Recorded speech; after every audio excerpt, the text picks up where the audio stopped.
BBC Bangla আপনাদের স্বাগত। আজ আপনাদের সাথে লন্ডন স্টুডিও থেকে আছি মানসী বড়ুয়া, আর ঢাকায় আমার সাথে থাকছেন আকবর হোসেন। বাংলাদেশের সর্বশেষ গুরুত্বপূর্ণ আপডেট সংবাদে আপনাকে স্বাগত। শুরুতেই সংবাদ শিরোনাম, পরে বিস্তারিত। প্রথমেই জানাবো, সুনামগঞ্জে 5 ঘন্টাও থাকছে না বিদ্যুৎ, জনবিস্ফোরণের আশঙ্কা। তীব্র গরমের মধ্যে লোডশেডিংয়ে অতিষ্ঠ হয়ে পড়েছে সুনামগঞ্জের জনজীবন।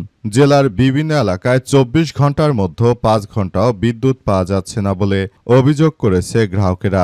দীর্ঘ সময় বিদ্যুৎ না থাকায় ব্যবসা বাণিজ্য, শিক্ষার্থীদের পড়াশোনা, চিকিৎসা সেবা ও স্বাভাবিক জীবনযাত্রা ব্যাহত হচ্ছে। ক্ষোভ বাড়তে থাকায় যে কোনো সময় বিদ্যুৎ নিয়ে জনবিস্ফোরণের আশঙ্কা করছে স্থানীয়রা। এরপর জানাবো, দিনে থাকে 6 ঘন্টা, রাতে মাত্র 2 ঘন্টা বিদ্যুৎ বগুড়ার ধুনটে।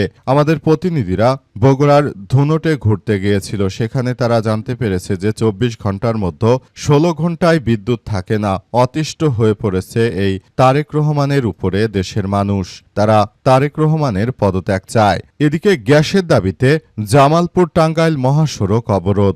গ্যাসের সংকটের প্রতিবাদে জামালপুর ও টাঙ্গাইল আঞ্চলিক মহাসড়ক অবরোধ করে বিক্ষোভে নেমেছে সিএনজি চালিত অটোরিকশা চালকরা। আজ সকাল 6টা থেকে শুরু হয় কর্মসূচির কারণে মহাসড়কের দুই পাশে কয়েক কিলোমিটার দীর্ঘ যানজটের সৃষ্টি হয়েছে।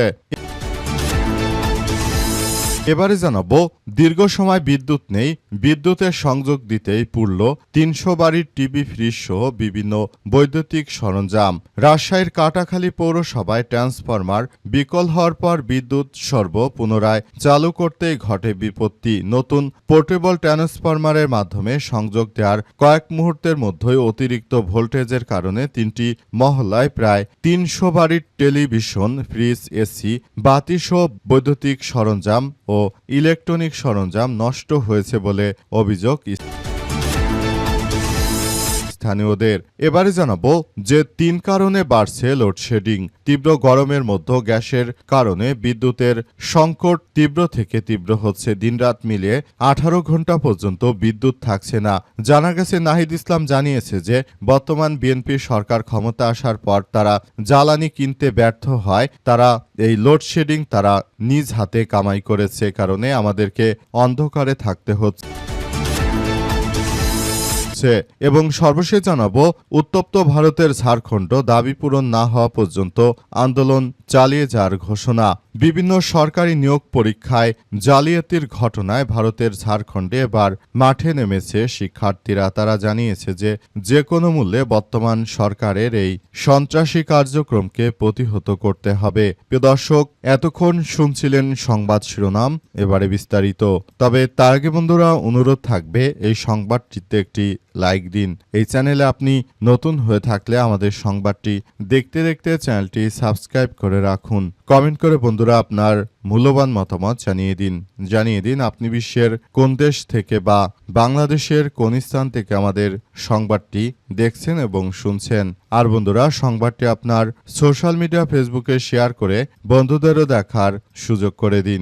গাজা যুদ্ধে আপনি যদি নিরীহ ফিলিস্তিনিদের ভালোবেসে থাকেন বন্ধুরা, কমেন্টে ইয়েস লিখে পুরো বিশ্ববাসীকে আমাদের এই তাজা আপডেটটি দেখার সুযোগ করে দিন। আর বন্ধুরা, বিদ্যুৎ নিয়ে আপনার কি মনে হয়? বিদ্যুৎ আসলে বর্তমান সরকার কতটা ব্যর্থ হয়েছে, আর আপনি বিএনপিকে ভোট দিয়ে কোনো আফসোস করছেন কিনা সেটি আমাদেরকে কমেন্ট করে জানিয়ে দিতে পারেন। আপনি কি মনে করেন আপনি বিএনপিকে ভোট দিয়ে ভুল করেছেন? সেটি কমেন্ট বক্সে বন্ধুরা কমেন্টের মাধ্যমে সারা বিশ্বের মানুষকে জানিয়ে দিন। আপনি এখন কতটা বিদ্যুৎ নিয়ে পস্তাচ্ছেন সেটি আমাদেরকে জানিয়ে দিতে পারেন। সুনামগঞ্জে 5 ঘন্টাও মিলছে না বিদ্যুৎ, জনবিস্ফোরণের আশঙ্কা। দেশজুড়ে প্রায় প্রতিটি জায়গায় বিদ্যুতের কোনো দেখা নেই। বর্তমান বিএনপি সরকার ক্ষমতা আসার পরই দেশে লোডশেডিংয়ের পরিমাণ এতটাই বেড়েছে যেটা কল্পনার অযোগ্য। বাংলাদেশে আমরা দেখতে পাচ্ছি যেভাবে লোডশেডিং দ্রুত গতিতে ছড়িয়ে যাচ্ছে, এটা বিগত আর কোনো সরকারের আমলেই হয়নি যতটা এই বিএনপি সরকারের আমলে হলো। বিএনপি সরকার তারা বলেছিল যে নির্বাচনই হচ্ছে সব সমাধান। ডক্টর ইউনূস ক্ষমতায় থাকাকালীন বাংলাদেশে আসলে এই ধরনের কোনো সমস্যাই ছিল না, কিন্তু বিএনপি ক্ষমতা আসার পরই লোডশেডিংয়ের মাত্রা এতটাই বৃদ্ধি পেয়েছে যে ২৪ ঘন্টার মধ্যে ১৯ থেকে ২০ ঘন্টায় বিদ্যুৎ থাকছে না। এতে করে সাধারণ মানুষের জীবনে ব্যাপক প্রভাব পড়তে শুরু করেছে। এমনকি যারা পোল্ট্রির খামারিরা রয়েছে তারা বিদ্যুতের অভাবে তাদের পোল্ট্রিগুলো বাঁচাতে পারছে না, সবকিছু একদম তছনছ হয়ে যাচ্ছে। এই সরকার যে একজন ব্যর্থ সরকার তারা ক্ষমতা আসার পরই সেটির প্রমাণ দিল। অন্তর্বর্তীকালীন সরকারের প্রধান উপদেষ্টা প্রফেসর ডক্টর ইউনূস ক্ষমতায় থাকতে বিএনপি প্রতিদিনই আন্দোলন করত, নির্বাচন দিতে হবে, এটা করতে হবে, সেটা করতে হবে। কিন্তু নির্বাচন দেওয়ার পর আসলে দেশের যে কন্ডিশন এসে দাঁড়িয়েছে এটাকে আপনি কি হিসেবে দেখছেন বন্ধুরা, সেটি আমাদের কমেন্ট বক্সে কমেন্ট করে জানাতে পারেন। আপনি কি মনে করেন যে বিএনপি সরকার আসলে যেভাবে রাষ্ট্র চালাচ্ছে তাতে করে তারা এই রাষ্ট্রে টিকে থাকতে পারবে, নাকি জনবিস্ফোরণে লক্ষ লক্ষ মানুষ আবারও হাসিনা পতনের মতো মাঠে নেমে আসবে? দিনে থাকে ৬ ঘন্টা, রাতে মাত্র ২ ঘন্টা। বগুড়া ধুনটে উপজেলার দিনে রাতে প্রায় ১৬ থেকে ১৮ ঘন্টায় বিদ্যুৎ থাকছে না। আমাদের প্রতিনিধিরা সেখানে ঘুরে বিষয়টি জানতে পেরেছে। তারা সেখানে ঘুরে ঘুরে দেখতে পেয়েছে যে এমনভাবে বিদ্যুৎ থাকছে না যেটা আসলে কল্পনার অযোগ্য। শেখ হাসিনা সরকার বাংলাদেশের ঘরে ঘরে বিদ্যুৎ দিলেও বর্তমান বিএনপি সরকার ঘরে ঘরে বিদ্যুতের পরিবর্তে তারা ঘরে ঘরে লোডশেডিং দিতে শুরু করেছে। বগুড়ার মানুষজন তারা অনেক আশা নিয়ে বিএনপিকে তারেক রহমানকে ভোট দিয়েছিল, অথচ এ এলাকায় বিদ্যুতের লোডশেডিং এত তীব্র থেকে তীব্র হয়েছে যে সাধারণ মানুষ এখন হাঁসফাঁস করছে। তারা এমনকি এখন বগুড়ার মানুষও বলতে শুরু করেছে শেখ হাসিনাই ভালো ছিল, তা না হলে বিদ্যুতের এত তীব্র পরিমাণ লোডশেডিং আমরা কোনোভাবেই আসলে মেনে নিতে পারি না। বিদ্যুতের এত ভয়াবহ লোডশেডিং চলছে যে লোডশেডিংয়ের কারণে দেশবাসী চরম অতিষ্ঠের মধ্য দিন পার করছে। তারা বলাবলি করতে শুরু করেছে যে এই সরকারের আর প্রয়োজন নেই, আমরা গ্যাস বিদ্যুৎ চাই, নইলে ক্ষমতা ছেড়ে দিতে হবে। ১১ দলীয় ঐক্যজোটের পক্ষ থেকে আসলে যে কর্মসূচির ডাক দেওয়া হয়েছিল সেই কর্মসূচিতে যে বর্তমান সরকার একজন ব্যর্থ সরকার বিষয়গুলো সামনে আসতে শুরু করেছে।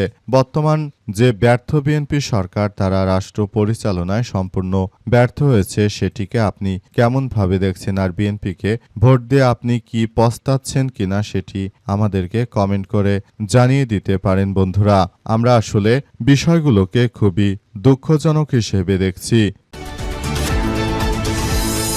গ্যাসের দাবিতে জামালপুর টাঙ্গাইল মহাসড়ক অবরোধ। গ্যাসের সংকটের প্রতিবাদে জামালপুর ও টাঙ্গাইল আঞ্চলিক মহাসড়ক অবরোধ করে বিক্ষোভ করছে সাধারণ মানুষজনেরা। তারা মূলত বলাবলি করতে শুরু করেছে যে এই সরকার আসলে আমাদেরকে গ্যাস ও বিদ্যুৎ দিতে পারছে না, সরকারকে ক্ষমতা ছেড়ে দিতে হবে। তারা জানিয়েছে যে গ্যাসের দাবিতে তারা রান্নাবান্না গ্যাসের অভাবে করতে পারছে না। বাংলাদেশের প্রায় প্রতিটি জায়গায় গ্যাস শূন্য হয়ে গেছে।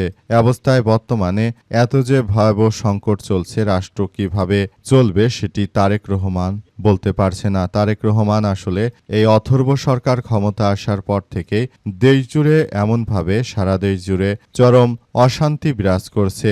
যদি গ্যাস ও বিদ্যুৎ দিতে না পারে, যেটা মানুষের মৌলিক চাহিদা, তাহলে এই সরকারের ক্ষমতায় থাকার কোনো প্রশ্নই আসে না।